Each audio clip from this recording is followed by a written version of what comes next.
Baik, kita akan coba untuk mengetahui bagaimana kondisi di Gaza Palestina, khususnya mungkin di Rafah, pasca serangan terjadi di sana. Sudah bersama kami ada relawan Mercy, ada Mas Fikri Rofiul Haq. Selamat pagi waktu Indonesia, Mas Fikri.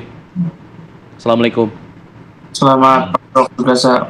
Waalaikumsalam warahmatullahi wabarakatuh. Selamat pagi waktu Gaza, Mas Alfat dan juga Mbak Asia. Ya, Mas Fikri, tadi diinformasikan bahwa warga terpaksa harus mengungsi ke lokasi lain. Kemana lagi warga Gaza harus mengungsi setelah disebutkan bahwa Rafah sebenarnya lokasi yang aman untuk mengungsi sebelumnya?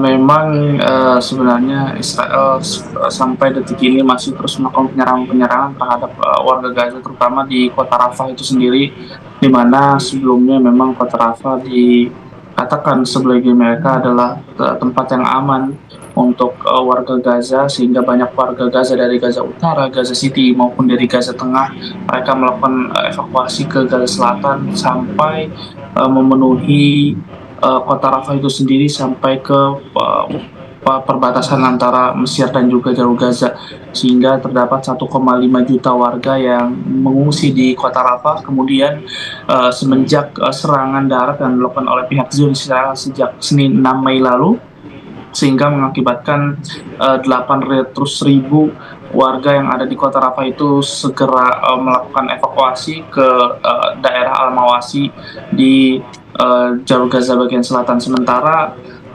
daerah Al-Mawasi juga diklaim bahwa daerah yang cukup aman oleh pihak Zionis Israel atau safe zone begitu. Namun di daerah Al-Mawasi pun tidak luput dari serangan-serangan Israel. Tenda-tenda pengungsian pun dihantam oleh mereka. Pada Senin lalu ya, terdapat 35 sampai 50 korban jiwa akibat pemboman yang dilakukan oleh pihak Zionis Israel.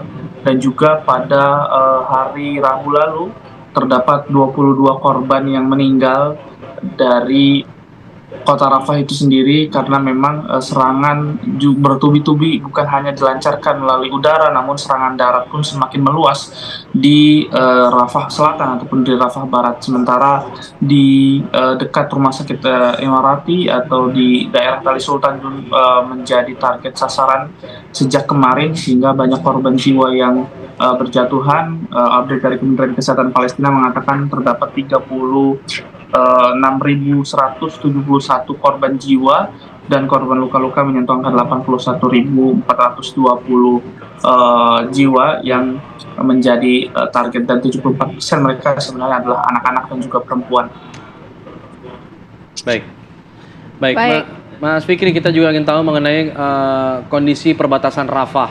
Ini sampai sekarang apakah masih terus ditutup? Bagaimana kondisinya? Nanti kita akan bahas usai jeda ya Mas Fikri ya. Kami kembali sesaat lagi, tetap di sini di Apa Kabar Indonesia Pagi. Ya, kecaman terus datang dari berbagai negara, termasuk juga simpati bantuan juga terus datang, tapi kemudian masih terus tertahan di perbatasan Rafah. Bagaimana kondisinya hingga saat ini, Mas Fikri? Kita ingin tahu mengenai kondisi perbatasan Rafah. Apakah masih terus ditutup? Apa yang kemudian menjadi kendala dalam pendistribusian bantuan menuju ke Gaza?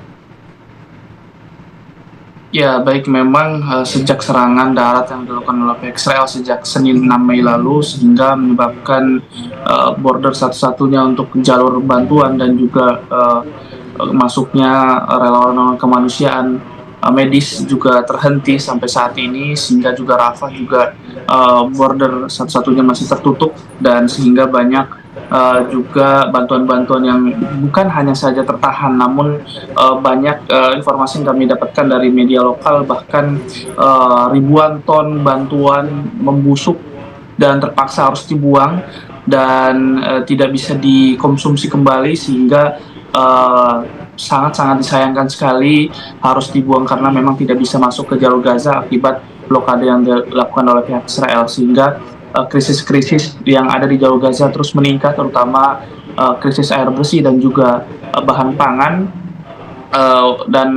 Walaupun memang saat ini juga perbatasan Karim Shalom atau Karim Abu Salim ya, antara perbatasan Israel dan juga Mesir dan juga Palestina, juga beberapa waktu lalu bantuan berhasil masuk ke Jalur Gaza, namun jumlahnya begitu sedikit, jauh dari kata cukup untuk memenuhi krisis-krisis di Jalur Gaza. Sementara tim emergency medical team dari Mercy juga berhasil masuk ke Jalur Gaza pada Jumat lalu.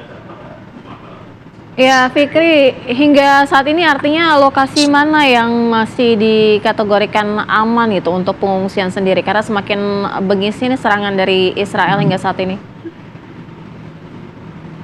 Israel mengklaim bahwa daerah Al-Mawasi di kota Rafah itu bahwa adalah safe zone ataupun tempat yang aman. Namun beberapa seperti yang disampaikan beberapa waktu lalu banyak sekali pembantaian yang dilakukan oleh pihak Zionis Israel hingga hari ini, sehingga memang warga Gaza sendiri juga sangat-sangat kebingungan sekali untuk mencari tempat-tempat lokasi yang aman berlindung dari serangan-serangan Zionis Israel sini.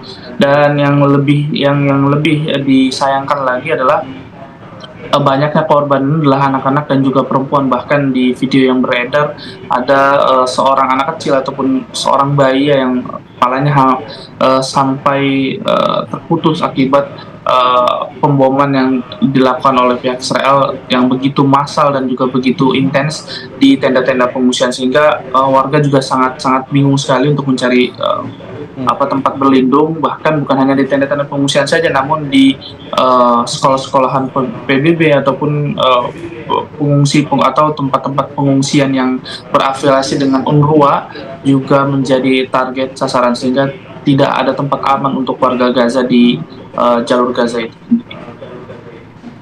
Baik, terima kasih Mas Fikri Rofiul Haq. Kami di sini di Indonesia terus mendoakan, terus memberikan support kepada rekan-rekan semua, kepada saudara-saudara kita di Gaza mengenai apa yang terjadi hingga saat ini. Tetap jaga keselamatan, jaga kesehatan. Salam buat teman-teman di sana. Iya. Assalamualaikum warahmatullahi wabarakatuh. Terima kasih Mas Fikri. Waalaikumsalam. Ya.